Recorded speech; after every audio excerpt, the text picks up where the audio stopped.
Toronto real estate sales are the lowest level we've seen in 25 years. And you just heard that and thought immediately, okay, this sounds like a crash. You're not crazy for thinking that. But here's the part no one is explaining. At the exact same time that sales are at 25-year low, some parts of the market are still behaving like a seller's market.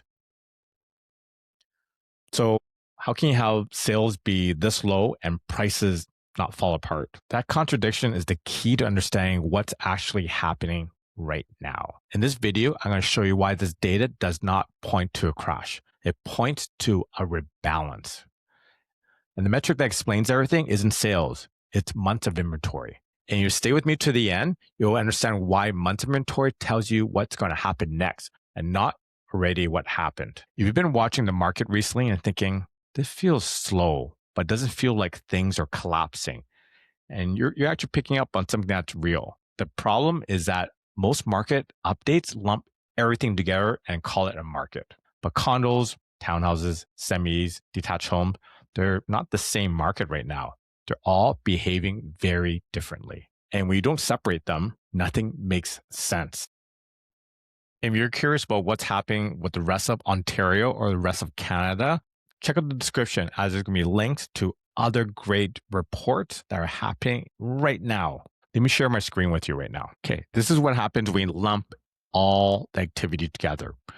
If we just look at condos, houses all in one, you get these metrics, which is when you look at your sales volume, yeah, it's even down year over year. And like I said earlier, the lowest has been in the last 25 years.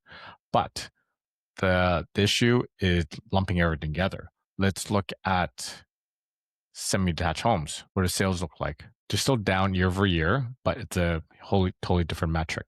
But we're focusing on the wrong metric. I'm going to show you what's happening, and I'm going to show you the real metric to pay attention to.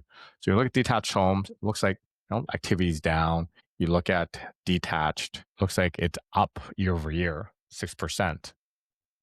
Right? But month for month, it's down almost 40%. Right? And then when you look at condos,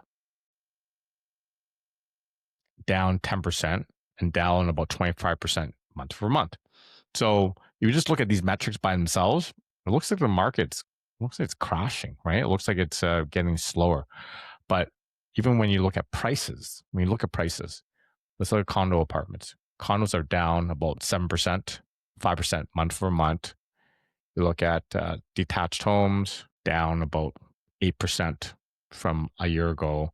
Semi-detached homes, which is a very popular segment right now, are down 11% and down 4% month over month. So when you look at these metrics, it looks like the whole market is not doing well. But the one thing that the headlines don't talk about is months of inventory.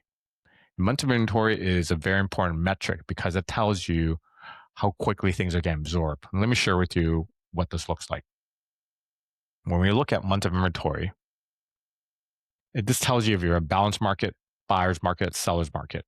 When you're looking at semi-detached homes, we're sitting about 2.6 months of inventory. That's clearly a seller's market. That means that sellers have control. There's going to be more multiple offers than not. It's definitely sellers actually could sell within a reasonable time if they're priced correctly, or expectations. But if you look at detached homes, 4.6 months of inventory. That's a balanced market. That means not as many multiple offers.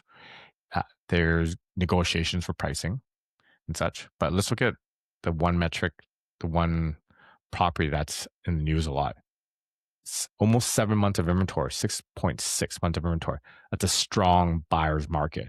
So just looking at months of inventory right now, I could tell you that detached homes are going to have no gains in terms of pricing if everything stays as it is.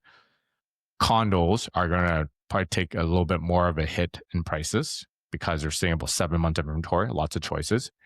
And when you're looking at semi-detached home, which is about under 3 months of inventory, there's going to be price appreciation there for sure, 100%. But not a lot by any means, but it's going to perform the best in terms of all property types for 2026.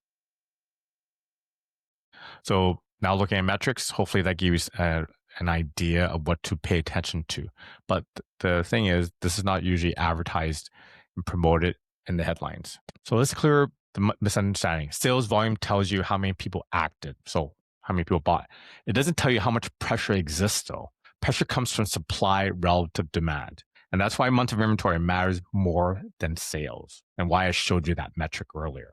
So let's dive a little bit deeper into this. So this is a coaching session. Months of inventory answers one simple question. If nothing new comes on the market, how long will it take to sell everything that's already listed? So low months of inventory means buyers are competing with other buyers. High months of inventory means buyers have options. That's it, plain and simple. And you break the market down by housing type, the crash narrative starts to fall apart. As you can see, I showed you earlier, where predict what's going to happen with the different types of properties. Referring to months of inventory and everything earlier, if this were a crash, inventory would be building everywhere, all segments, and it's clearly not. It's clearly building in the condos, but nothing else. So it's concentrating just in that one segment. And when you're looking at sales versus inventory, this is where people get misled by headlines. Low sales do not cause prices to fall. Let me repeat that.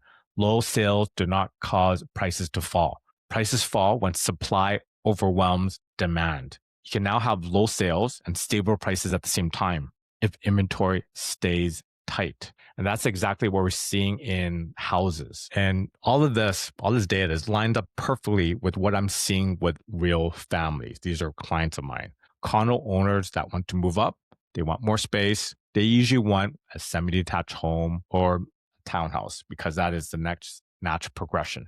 But they're hesitant because inventory for condos is very high. At the same time, houses, inventory is pretty tight. So there's a mismatch, and this mismatch freezes decision making. And here's the other thing as well. A crash requires forced selling. We're not seeing that. We're seeing hesitation. So that's completely different. And hesitation is not the same thing as panic. This data argues against a crash completely. I don't see any signs of a crash. So what does all this actually mean for someone that's watching this video? It means you can't rely on sales headlines alone. You actually have to dig a little bit deeper. And you have to ask two better questions. Where is inventory building and where is it not? That's what tells you where pressure exists. So the market is not breaking, it's rebalancing. Those are two separate things. Condos are absorbing excess supply. It's going to take some time, but slowly it is. Houses is holding because demand is still there. We can see that already. And month of inventory is the metric that tells you how the story unfolds next. If this helped you see the market more clearly, hit like. If you want calm, data-driven updates that explains what the numbers actually mean, make sure you're subscribed. Thanks again for watching. See you soon.